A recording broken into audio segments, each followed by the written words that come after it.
नमस्कार। आज की इस घटना में हम देखेंगे कैसे एक दुखी भक्त जिसको बाबा से मिलने को मना किया गया था, उसको मिलने स्वयं परम पुरुष पूज्य बाबा रास्ते में चलते आए और उन्होंने स्वयं जीएस दादाजी से 8 रोज की छुट्टी निकाली। 1967 की एक घटना हम सबों के लिए एक कसौटी तथा भक्त एवं भगवान की परीक्षा की ही घड़ी समझे। कुछ कारणवश रांची के आचार्य हरिशंकर जी मेरे पति बाकी बिहारी जी को बाबा के दर्शन पर रोक लगा दिए। कारण यह था कि उन्होंने कहा कि आपसे कोई गलत काम हुआ है, आपको बाबा का दर्शन जो जागृति में होता है उसमें नहीं जाने दिया जाएगा। इस बात पर मेरे पति श्री बाकी बिहारी जी को बहुत दुख हुआ और थोड़ा गुस्सा भी गए थे। हरिशंकर दादाजी को बाकी बिहारी जी बोले, आप हमको बाबा के दर्शन करने से रोक रहे हैं, अगर हम बाबा के भक्त हैं तो हम बाबा के पास नहीं आएंगे, अब बाबा ही मेरे पास आएंगे। यह बात बोलकर ये वापस अपना डेरा नामकुन आ गए। मन बहुत उदास था। मैं उन्हें पूछी तो सारी बात बताए। यह जानकर मुझे भी काफ़ी दुख हुआ। ये सब अपना घर एवं ऑफिस आने जाने लगे। कुछ दिन बीत गए। एक रोज़ सुबह ये अपने ऑफिस जा रहे थे कि रास्ते में एक सन्यासी दादा इन्हें मिले। वे बोले कि हम आपको बुलाने ही जा रहे थे, आप चलिए, वहाँ रास्ते में बाबा आए हुए हैं। आज बाबा मॉर्निंग वॉक में निकले हुए हैं तथा आज नामकुन का ही प्रोग्राम बना। ये तो दौड़े हुए बाबा के पास पहुंच गए। इन्हें आश्चर्य हुआ कि बाबा दिन में कभी नहीं निकलते हैं तथा गर्मी के समय कैसे आए। अपने मन में सोच ही रहे थे।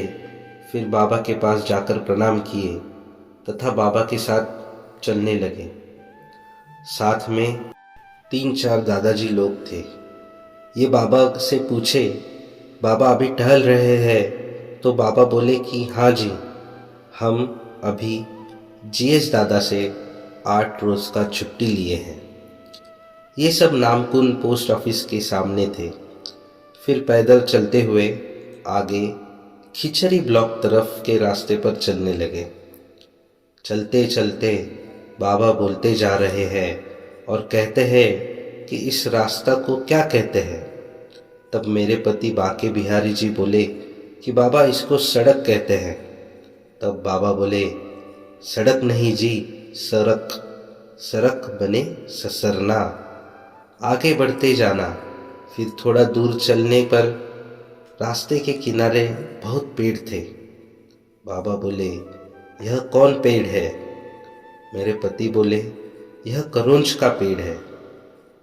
बाबा फिर शुद्ध करके कहते हैं, करौंज नहीं, करंज। और थोड़ा आगे चलते हुए बाबा ऊपर हाथ करके तुरंत पेड़ से फूल तोड़ लिए और करंज के गुणों के बारे में बोलने लगे। कहा कि यह फूल बहुत महत्व रखता है। जब श्री कृष्ण जी वृंदावन में रास रचाए थे तब कोई फूल गोपियों को नहीं मिला। उस समय इसी करंज के फूलों का माला बनाकर कृष्ण जी को पहनाई थी। इस तरह बात करते हुए ब्लॉक तक गए। फिर वह वापस नामकुन आए। तब मेरे पति बाकी बिहारी जी पूज्य बाबा से बोले कि बाबा, मेरा डेरा बगल में है, वहाँ चलिए। तब बाबा बोले कि हम ज़रूर जाएंगे, थोड़ा और मजबूत बनो, हम सभी के घर जाएंगे। इसके बाद बाबा जूस पिए और अपनी गाड़ी में बैठे तथा नामकुन के माली जगन्नाथ उरांव के बारे में पूछे। इन्हें उस माली का पता नहीं था, फिर वह बहुत पहले की बात भी थी। ये बाबा से पूछे कि बाबा फिर कब आइएगा, तो बाबा बोले कि परसों आएंगे। जाते समय बाबा मेरे पति को बोले कि जाओ, जाकर हरिशंकर से मिलो। यह उस बात का उदाहरण है कि भगवान अपने भक्त की इच्छा एवं उसकी प्रतिज्ञा पूर्ण करने स्वयं चले आते हैं। पाठकगण इस बात पर गौर करेंगे, मेरे बाबा परम दयालु, अंतर्यामी एवं साक्षात तारक ब्रह्म है।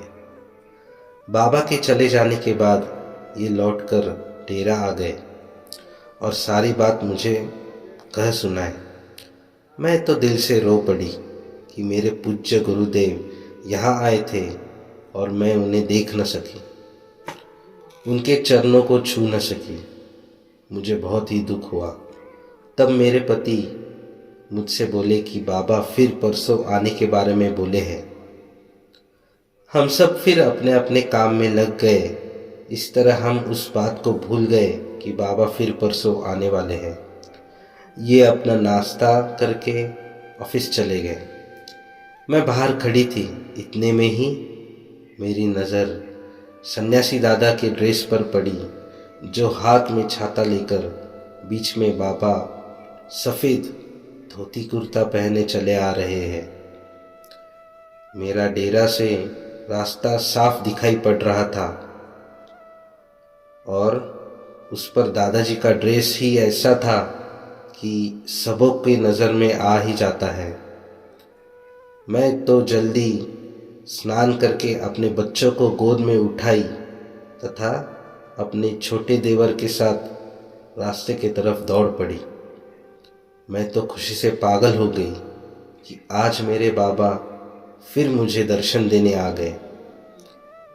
मैं नामकुंद पोस्ट ऑफिस के पास रास्ते के किनारे खड़ी हो गई।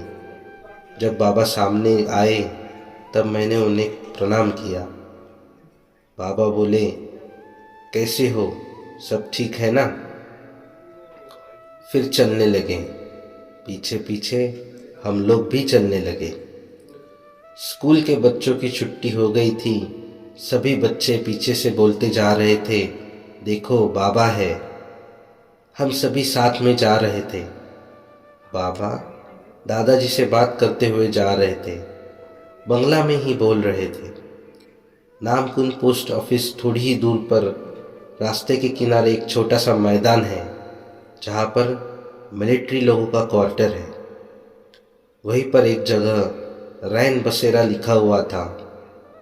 बाबा वहाँ पहुँचे तो दादा लोगों से मगही भाषा, जो हम लोगों की भी मातृभाषा है, उसी में बोलने लगे। उसी में कहते हैं कि जब हमनी के रज अइतैये ना, तो इतनी जगह में हेलीकॉप्टर उतर जाते और उस मैदान की ओर दिखाने लगे। परमपिता बाबा की जय।